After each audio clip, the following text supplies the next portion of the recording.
Donc nous avons la chance de venir participer à un pique-nique des collaborateurs de la base 2000 de l'Observatoire de Meudon.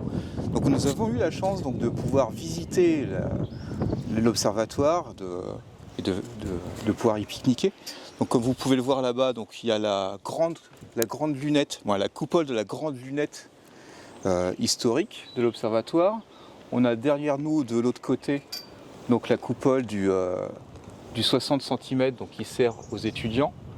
Un peu plus loin, donc, mais derrière les arbres, donc, nous avons eu aussi la chance de pouvoir visiter donc, le télescope Cherenkov des hautes énergies. Et un peu plus loin là-bas, donc, on a la coupole du télescope de 1 mètre. Voilà. Donc on a eu la chance de pouvoir faire une super visite. Donc je remercie Florence Cornu, Guillaume Olagnier et toute l'équipe du service solaire. J'en profite pour faire un petit coucou à Milan Maximovic, à Ludwig Klein qui était venu donc, il y a 2 ans à la première édition des Jasons. Donc voilà, c'était une super journée. J'espère que voilà, ce petit film vous plaira avec plein de surprises, des jolies visites. Et je vous donne donc rendez-vous les 21 et 22 juin donc à Baron pour les Jasons. Merci. Alors en hiver, les 2 miroirs ils vont être très proches. Donc ils vont se faire de l'ombre, on ne peut pas travailler correctement. Donc il y a 3 positions du miroir primaire. On pointe à l'est le matin parce qu'en hiver le soleil il sort juste de la coupole. Je ne sais pas si vous voyez, mais la coupole est là, ça sort juste de la coupole, le soleil est très très bas. Et puis l'après-midi, il faut le mettre à l'ouest parce que le soleil il va se coucher entre les arbres là-bas. Là vous imaginez ici les arbres, il y a beaucoup d'arbres. En hiver le soleil est très très bas, donc on a vraiment beaucoup de mal à faire des observations en plein hiver. Donc on a un petit trou entre la coupole et l'arbre, après il y a un petit trou entre 2 arbres, après il y a un petit trou ici.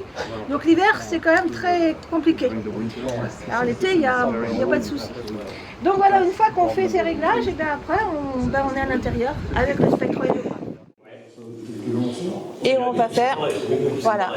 Donc là on a les 2 raies H et K. On fait un passage et on a les 2 raies qui se mettent en même temps. Mais visuellement, on n'a que le K3. Parce qu'après, ça va être à l'intérieur, ça va être dans les images qui vont être traitées après. Est-ce que le réseau, il bouge ou alors il y a 2 réseaux? Le réseau, il ne bouge pas. On est dans l'ordre 3 et dans l'ordre 5.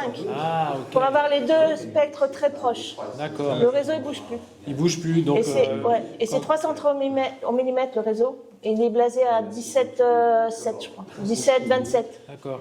17 degrés. Et du coup, quand tu demandes du calcium... C'est les ordres qui sont différents. Ah, c'est ça. Voilà, c'est l'ordre 3 et l'ordre 5 pour avoir les spectres les plus rapprochés. On a des sorties différentes qui sont ciblées sur la raie qu'on souhaite. Quoi, voilà. Sans avoir voir l'image. Et voilà, vous avez l'image en calcium. Là, j'ai une autre question, Isabelle. Oui. Il me fait peur. 8h33. Oui. Quand tu passes l'hydrogène au calcium, est-ce qu'il y a... vous refaites une focale quelque part? Pas du tout. Et non, c'est tout fait, puisqu'il y a 2. Pas du tout, puisque le collimateur est calculé pour les 3 longueurs d'onde. Il est achromatique. Et donc, on a fait exprès ce collimateur pour nos 3 longueurs d'onde. Okay. Et donc, l'objectif, lui, c'est lui qui nous donne la distance focale, la mise au point. Et l'objectif, lui, il ne bouge pas du tout. La mise au point, elle est nette depuis... oui, ça... on n'y touche pas. Ça, et le collimateur, il est calculé pour nos 3 longueurs d'onde. Okay. Que le premier spectro avant, il fallait décaler le collimateur pour avoir la pointée pour la bonne longueur d'onde. Et aussi côté... Derrière la fente d'entrée, on a donc des filtres présélectifs. Oui. Et ces filtres, ils sont aussi calculés pour que ce soit net. Donc il y a des filtres qui sont plus ou moins épais, le H et le K, pour avoir la bonne focale. Okay. Voilà. Et qui sont traités anti-reflet sur chaque côté. Donc, bonjour à tous, donc, je suis avec Guillaume Olagnier. Donc déjà, je vais te laisser te présenter. Personnellement, qu'est-ce que tu fais ici? Puis après, voilà, je te poserai quelques questions. Bon, bonjour à toutes et à tous. Je suis Guillaume Olagnier, je suis astronome à l'Observatoire de Paris, au laboratoire de physique des plasmas et accessoirement, je suis aussi professeur à l'université d'Oslo, à l'Institut d'astrophysique théorique. Donc je suis ici aussi en tant que responsable du service d'observation solaire de l'Observatoire à Meudon. Donc je suis astronome en fait depuis pas mal de temps. J'ai fait ma thèse à l'observatoire que j'ai soutenue en 1998, ça commence à faire un bail. Et donc je suis resté ici à l'observatoire de Meudon pendant presque 20 ans. Et ça fait quelques années que je travaille maintenant sur le site de Jussieu à Paris au laboratoire de physique des plasmas. Je me suis retrouvé en physique solaire et en physique des plasmas. Finalement, ce qui m'a intéressé au cours de mes études, c'était d'aller faire l'astrophysique. J'hésitais entre la physique nucléaire et l'astrophysique. Et puis c'est plus le choix des rencontres qui m'a amené à l'un plutôt que l'autre. J'ai un prof de physique nucléaire qui était hyper énergique, mais qui me paraissait un peu trop énergique pour moi. Et un prof d'astrophysique qui était un peu tout fou, c'était André Braic, que beaucoup de monde ont connu, et qui m'a vraiment donné envie de faire de l'astrophysique. Et donc c'est un peu lui qui m'a donné envie d'y aller. Et puis après, c'est un peu le jeu du hasard qui a fait que je me suis retrouvé à faire un stage en physique solaire. Voilà, j'y connaissais rien, mais c'est le jeu des rencontres. Et puis ce stage m'a plu, et donc je suis revenu dans le laboratoire faire ma thèse. Et puis j'y suis resté. Donc bien que je ne voulais pas faire de maths, je ne voulais pas faire d'électromagnétisme, mais j'avais un tandem de directeurs de recherche qui était génial. C'était Pascal Desmoulins et Brigitte Schmider. Et je les ai trouvés tellement bien pendant mon stage de maîtrise que j'ai voulu retourner avec eux faire ma thèse. Et c'est pour ça que j'ai fait de la physique solaire. C'était par le choix de mes directeurs de recherche et pas vraiment par le choix du sujet.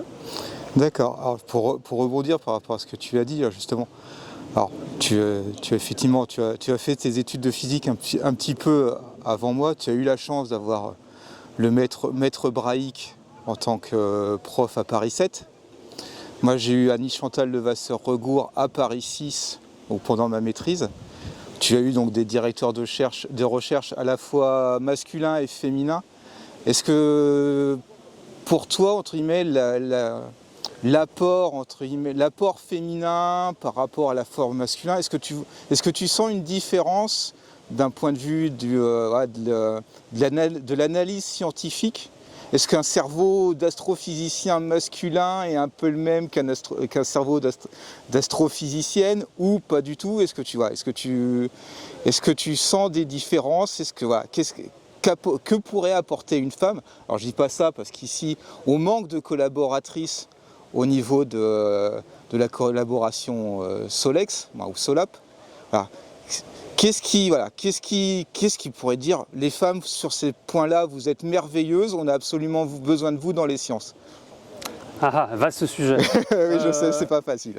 Alors, si on va d'abord commencer par des chiffres, dans l'astronomie française, tout sujet confondu, on a à peu près, en arrondissant, on a un quart de femmes. C'est à peu près, on va dire, c'est peut-être un poil plus, mais pas vraiment plus que la proportion des femmes dans les sciences dures en général. Mais ça reste pas beaucoup, évidemment, c'est beaucoup moins que la moyenne des femmes de l'humanité. Alors ensuite, pour ce qui est du travail avec les femmes, évidemment, donc oui, j'ai eu un tandem féminin-masculin, et dans ma carrière, j'ai travaillé évidemment avec beaucoup de femmes. J'ai travaillé sous la direction de plusieurs femmes. J'ai exercé des fonctions où c'était des femmes qui étaient mes supérieures hiérarchiques. J'ai aussi encadré des étudiantes ou des postdoctorantes. Donc j'ai travaillé avec des femmes à tous les niveaux hiérarchiques. Et ce que je peux en dire, c'est que autant d'un point de vue scientifique, moi, ce que je vais dire représente uniquement mon expérience personnelle, je ne prétends pas que c'est généralisé, mais mon expérience, c'est que scientifiquement, il n'y a aucune différence. D'un point de vue de l'intelligence et du raisonnement et de l'approche scientifique, il n'y a aucune différence. Par contre, d'un point de vue du fonctionnement humain, il y a des différences. Je ne vais pas essayer de rentrer sur le débat de savoir si c'est inné ou si c'est acquis, c'est pas ma spécialité. Mais en tout cas, d'un point de vue humain, il y a des différences et je pense que c'est plus enrichissant de travailler dans des équipes mixtes, justement parce qu'il y a des différences. On n'est pas pareil, on ne réagit pas de la même manière et j'ai toujours trouvé que c'était mieux de travailler dans des équipes mixtes. Et je pense qu'un des succès de ma thèse, c'était aussi parce que j'avais 2 encadrants qui étaient mixtes. D'accord. C'est plus sympa de travailler dans une équipe mixte. Par contre, ce que je peux en dire, c'est que il s'avère que le talent est rare. Le talent, l'intelligence, la créativité, hein, qui sont 2 qualités essentielles pour faire un bon scientifique, est vraiment rare. Et si on a trop peu de femmes, ça veut dire qu'on se prive d'une partie du talent de l'humanité. Alors je ne dis pas qu'on se prive des femmes volontairement. S'il y a peu de femmes, c'est aussi parce qu'il y a peu de femmes qui veulent venir dans les sciences dures. Mais en tout cas, le résultat est là, c'est qu'il y a peu de femmes chez nous. Il n'y a que 25% de femmes en astronomie. Donc ça veut dire qu'on se prive d'une partie des talents potentiels. Et c'est dommage, parce qu'on a besoin de talents. On en a trop peu. Or, les défis sont immenses. Donc moi, le message que je passe quand je vais souvent dans des écoles, je fais des parrainages de classe, c'est qu'on a besoin des jeunes femmes parce qu'on a besoin de talent. Et ce talent, on va le chercher avec les dents. On va le chercher partout, parce que d'ailleurs on se bat tous, chacun dans nos disciplines spécialisées. Moi en physique solaire, mais nos collègues en planétologie, en physique galactique, en cosmologie, on se bat pour les meilleurs étudiants, parce qu'on veut les meilleurs étudiants dans nos disciplines, parce qu'on veut les talents. Mais ces talents, on est à la chasse des talents, et les talents ils sont partout, chez les jeunes hommes, mais aussi chez les jeunes femmes. Voilà, qui peuvent poser des problèmes. Donc on va l'ouvrir juste de quoi entrer. Le cerveau s'ouvre. C'est génial. Ah ouais, c'est grand quand même. Voilà. Et vous pouvez venir. Le miroir, c'est la partie la plus sensible, la plus chère et celle qu'on veut garder, qu'on veut préserver. Donc ne pas toucher les miroirs, c'est la consigne quand on arrive par là. Vous allez pouvoir venir à l'intérieur, puis on va se mettre du côté des miroirs.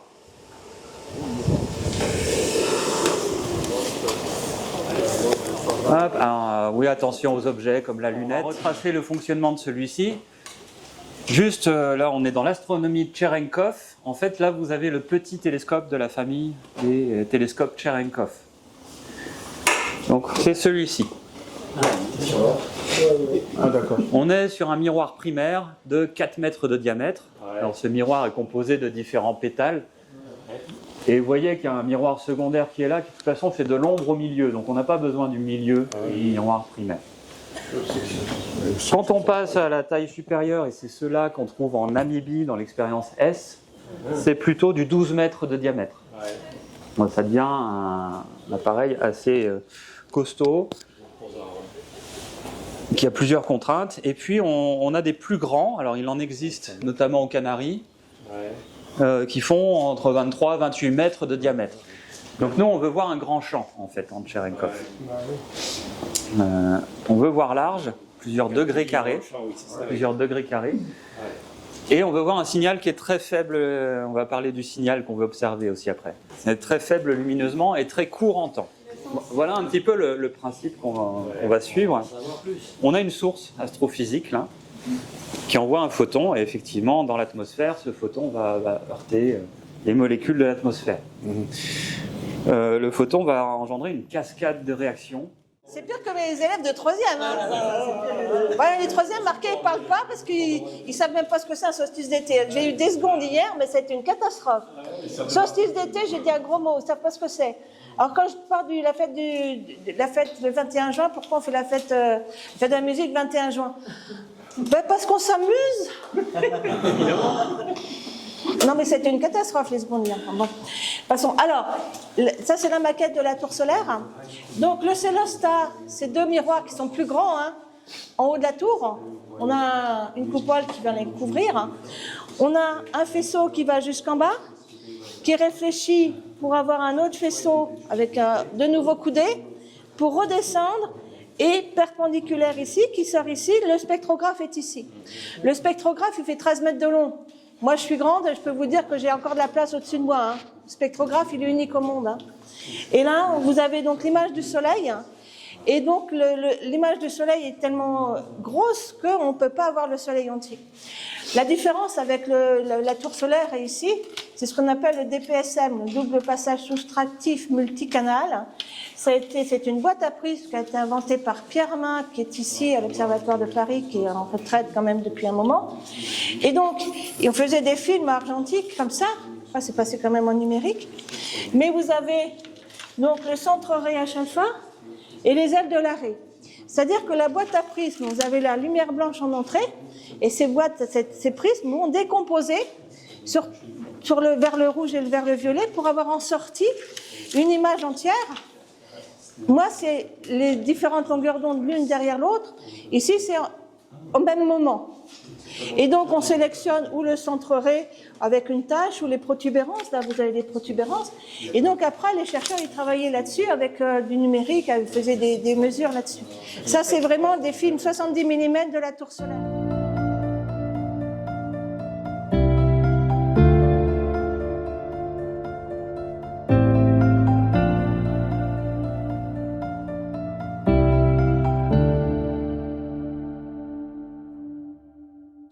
Astronomique, hein, c'était des lunettes comme ça. Et en fait aujourd'hui encore, hein, c'est la 3e plus grande lunette astronomique au monde, enfin, en tout cas nocturne, parce qu'il y a des lunettes solaires aux Canaries là, qui sont plus modernes. Alors en fait, il y a 2 lunettes. On devine, voilà, on voit qu'il y a de mettre des plaques photo au foyer, voilà. C'est du F15, non, ou plus? Alors, c'est plus que ça. Donc, elle fait 16 mètres de focale pour 83 cm. Ouais. On va dire 19. Ouais, c'est ça, voilà. Ici, vous êtes à la table équatoriale de l'observatoire de Meudon. Donc, on a une monture avec un axe équatorial ici qui indique donc l'étoile polaire par là. Et l'idée, donc, c'est en faisant une rotation de 23h56 autour de cet axe-là, de compenser la rotation de la Terre. La monture équatoriale elle a été mise en service en 1930. Alors comme vous pouvez le constater, l'instrument il est très petit comparé à la coupole, presque sous-dimensionné. Parce qu'en fait à l'époque il y avait un autre instrument à la place qui était une longue lunette que vous verrez tout à l'heure au télescope de 1 mètre, juste après, qui est parallèle à l'axe de rotation de la Terre. Donc vous voyez qu'effectivement c'est une monture à berceau, ce qui fait qu'on ne peut pas pointer au nord, ici malheureusement. Il a été installé en 1893 à la base. Donc à l'époque on voyait vraiment le berceau, donc c'est l'image de gauche ici, sur la photo. Donc en même temps que la grande lunette. Oui, c'est ça, du coup, exactement. Je monte là sur la photo à gauche. Et donc il a été rénové dans les années 60. Donc à l'époque, en fait, il était en configuration Newton. Donc en fait, ici, vous pourrez regarder de ce côté-là, donc ceux qui sont là, vous pouvez repasser. Il y avait en fait une sortie ici optique. Parce qu'à l'époque c'était en Newton, donc il y avait un miroir plan. Et donc quand il a été rénové dans les années 60, il a été changé en configuration casse-grain. Pour avoir une sortie optique ici. Voilà. Donc, il fait 1 mètre de diamètre, 22 mètres de focale. Donc c'est quasiment 2 fois plus que plus de 2 fois plus que le T60 qu'il y avait là-bas. Le miroir primaire, on le voit ici en fait, donc je vous inviterai à venir. C'est la partie un peu translucide. Elle fait 300 kg. Voilà.